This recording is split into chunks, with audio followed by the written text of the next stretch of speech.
A local woman says that her 7-year-old son was sexually assaulted while a patient at a South Jersey hospital. And she says that hospital mishandled the case and has taken little action to protect other patients. So the CBS 3 I-Team tried to get some answers. Ben Cimino has this I-Team exclusive.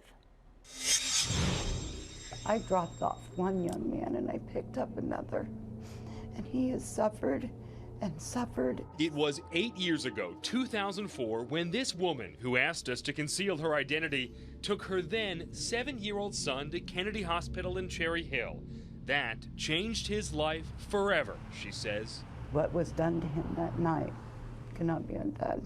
His first night at Kennedy's Child Crisis Unit, where he was receiving treatment for an emotional problem, he told his mother he was forced to perform oral sex on his roommate, a 14-year-old, twice his size. He says a technician who was supposed to be watching the room was sleeping. I took him where I believed he was going to be safe, and nearly the worst possible scenario happened to him. When the boy told his mother the next day, she says it became clear to her that Kennedy's staff had no idea how to handle a sexual assault. Nobody ever even asked my son if he was okay. They did nothing. They had no rape protocol. They had no rape training. There was no rape manual. There was no rape kit. There was no system in place to protect my young client. Jay Edelstein represents the woman and her son in a lawsuit against Kennedy. He says the technician watching the room that night was cited for sleeping before. What's more, he says the hospital did not have clear policies in place to handle sexual assaults, even though there had been prior incidents at Kennedy.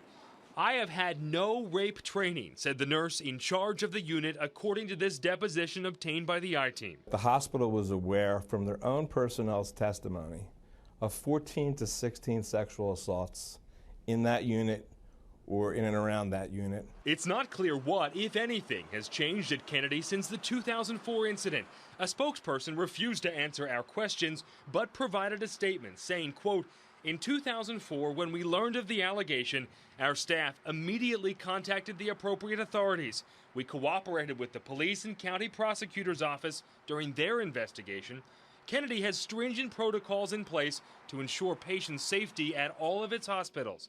Because of patient privacy laws, we are not able to provide details about this matter." A day after the I-Team contacted Kennedy for comment, the boy's lawyer says the hospital renewed efforts to settle the case. And now, after dragging on for years, we can tell you a deal has been reached. The terms, though, are not being disclosed.